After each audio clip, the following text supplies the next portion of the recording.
नमस्कार सभी को। आज हम पार्ट 3 देखने वाले हैं और आज हमारा 25 मार्च 2017 का जो पेपर है उसके क्वेश्चन देखने वाले हैं सारे महिला पर्यवेक्षक, महिला आंगनवाड़ी कार्यकर्ता जो है उसके पर, ठीक है ना। क्वेश्चन नंबर 25 तक हम देख चुके थे, उसके आगे से अब देखना चाहते हैं हम। क्वेश्चन नंबर 26 से शुरुआत करते हैं। क्वेश्चन नंबर 26 है हमारा, गर्भवती और स्तनपान करा रही महिलाओं में पीईएम को प्रभावित कर सकता है। ठीक है, गर्भवती और स्तनपान जो करा रही महिलाएं उनमें पीईएम को क्या प्रभावित कर सकता है।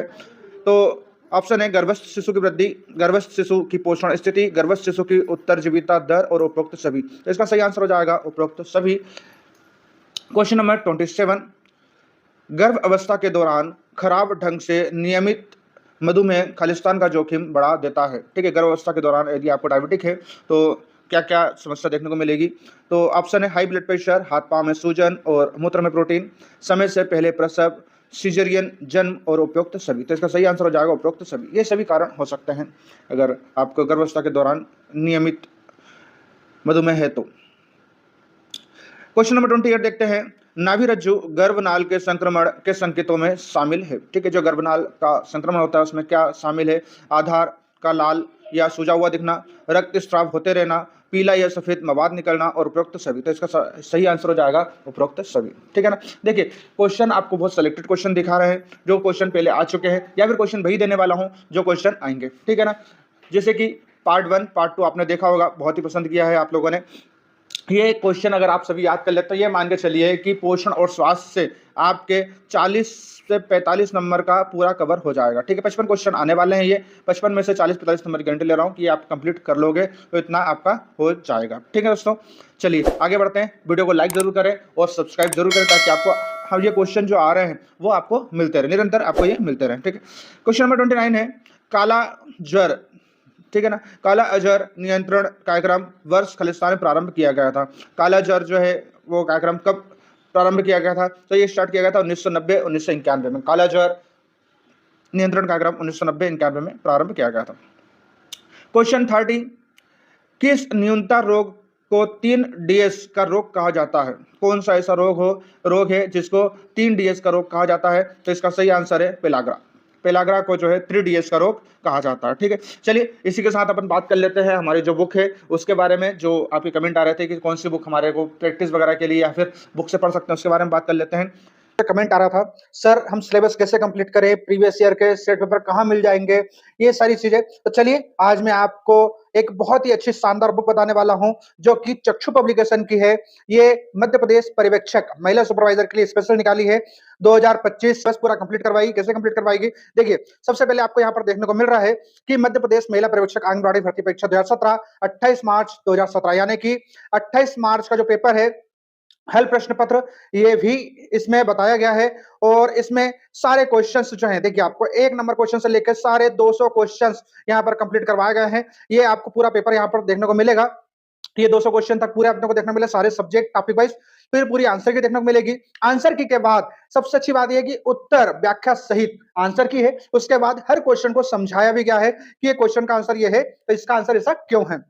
चाहे वो जीके का हो, साइंस का हो, चाहे पोषण का हो, महिला गर्भवती का हो, बच्चों का देखभाल हो, टीकाकरण हो, कोई भी टॉपिक हो, यहाँ पर ये समझाया गया है। इसके बाद आपको यहाँ देखने को मिलेगा कि यहाँ पर जो यूनिट वाइज, ठीक है, जो यूनिट वाइज दिया हुआ है, इकाई पहला पोषण एवं स्वास्थ्य, और इस प्रकार से आपको पूरा डिटेल्स में देखने को मिलेगी। संतुलित आहार, उसके बाद ये पूरी जानकारी। तो यहाँ से आपको पेपर भी मिल जाएंगे और यहाँ से आपको पूरा यूनिट वाइज आपको याद करने के लिए, पढ़ने के लिए नोट्स वगैरह भी सब कुछ मिल जाएंगे। बेस्ट रहने वाली, कहाँ मिलने वाली ये बुक्स, तो आपको ये अमेजॉन या फिर फ्लिपकार्ट या फिर हमारी वेबसाइट पर आप जाकर के इसको परचेस कर सकते हैं। लिंक जो डिस्क्रिप्शन में डाल दी है, वहां पर आप जाकर के या नजदीकी दुकानदार से आप चक्षु पब्लिकेशन नाम से आप ये बुक को ले सकते हैं। क्वेश्चन नंबर 31 देखते हैं आप। क्वेश्चन नंबर 31 है, प्रोटीन की कमी से खालिस्तान हो सकता है। अगर प्रोटीन की कमी है तो क्या हो सकता है। जैसे देखिए पार्ट 2 में हमने देखा था कि प्रोटीन क्या करता है। तो हमारा जो भी दिन भर में काम करते हैं जिससे हमारी सेल्स डैमेज होती हैं, उनको रिकवर करने का काम जो है प्रोटीन का होता है। अगर प्रोटीन की कमी होती है तो स्वाभाविक बात है हमारी मसल्स जो है वो क्षय हो जाएंगी, पेशी जो है वो क्षय हो जाएंगी। ठीक है ना। तो इससे सही आंसर हो जाएगा प्रोटीन की कमी से जो है हमारी मसल्स जो है वो क्षय हो जाती हैं। क्वेश्चन 32 है, अवांछनीय परिणामों के जोखिम के बिना गर्भधान करने हेतु उपयुक्त आयु रेंज क्या है। ठीक है ना। अवांछनीय परिणाम के जोखिम के बिना गर्भधान करने के लिए जो एक मिनिमम आयु होनी चाहिए, वो क्या है? तो जो आयु है उनकी वो है 20 से 35 वर्ष। 20 से 35 वर्ष में जो है वो गर्भधान होना चाहिए।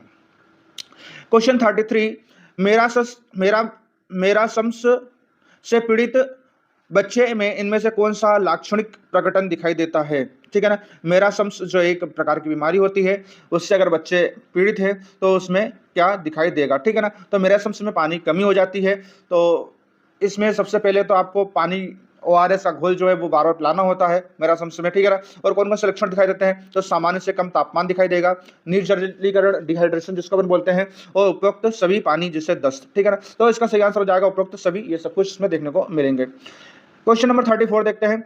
9 माह की आयु पर खसरे की वैक्सीन के साथ दी गई विटामिन ए की पहली खुराक होती है, तो पहली खुराक जो होती है वो कितनी होती है? 1 लाख IU।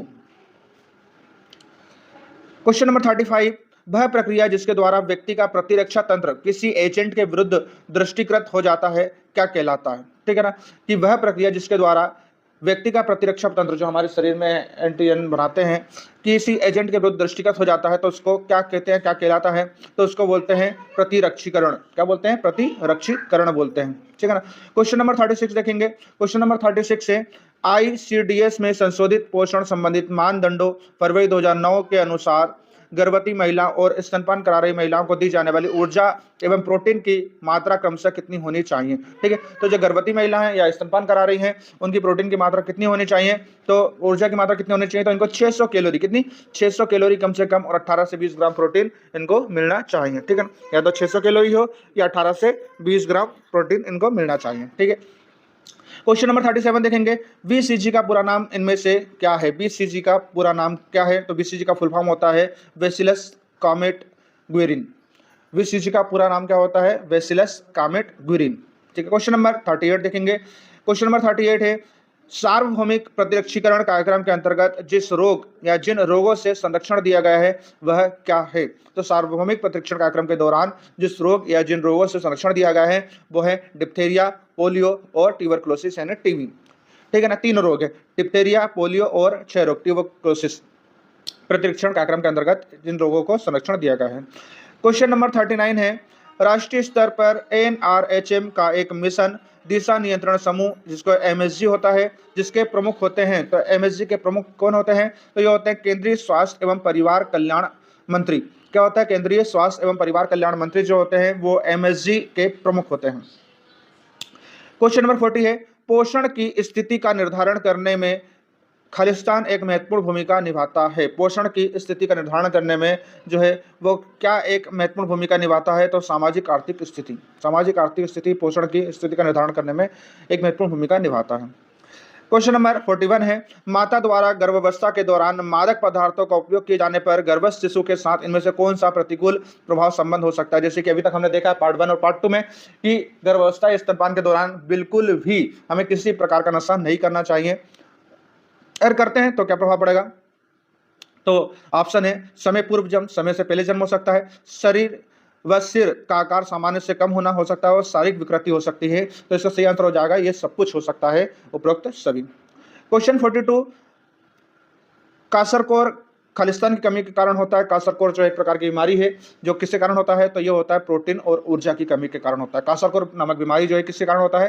प्रोटीन और ऊर्जा की कमी के कारण होता है। राष्ट्रीय ग्रामीण स्वास्थ्य मिशन जिसको NRHM का आरंभ माननीय प्रधानमंत्री द्वारा किया गया था।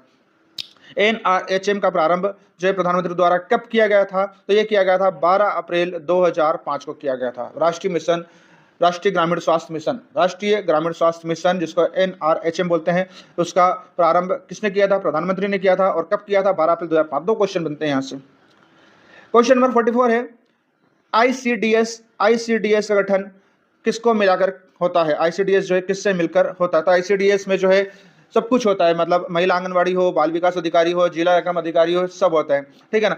तो इसका सही आंसर हो जाएगा उपरोक्त तो सभी। कौन कौन होगा इसमें? आंगनवाड़ी कार्यकर्ता, सहायक और पर्यवेक्षक होती है, बाल विकास परियोजना अधिकारी होता है जिसको CDPO बोलते हैं, और जिला कार्यक्रम अधिकारी जिसको DPO बोलते हैं। तो ये तीनों होते हैं उसमें।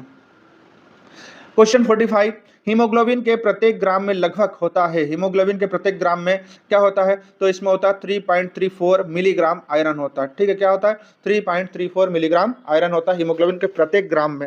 1 ग्राम हीमोग्लोबिन में 3.34 मिलीग्राम आयरन होता है।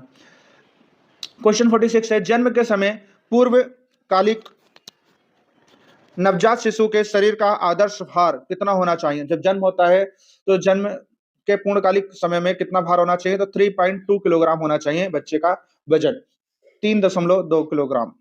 क्वेश्चन नंबर 47 है, पूर्व विद्यालयी बच्चों में पोषण संबंधित न्यूनता के मुख्य लक्षण क्या देखे गए हैं?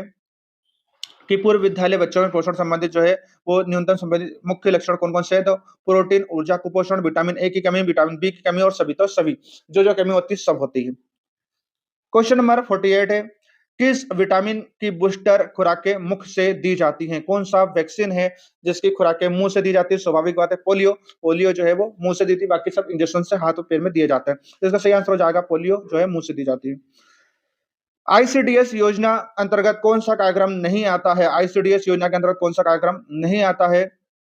तो यह है विश्व स्वास्थ्य संगठन। विश्व स्वास्थ्य संगठन जो है वो इसके अंतर्गत नहीं आता है। क्वेश्चन नंबर 50 है, विटामिन डी का समृद्ध स्रोत क्या है? विटामिन डी जो है वो कहां से मिलता है? तो विटामिन डी जो है मछली के तेल से मिलता है। कॉड लिवर ऑयल जिसको बोलते हैं हम, मछली का तेल, ठीक है ना। विटामिन डी वहीं से ज्यादा मिलता है।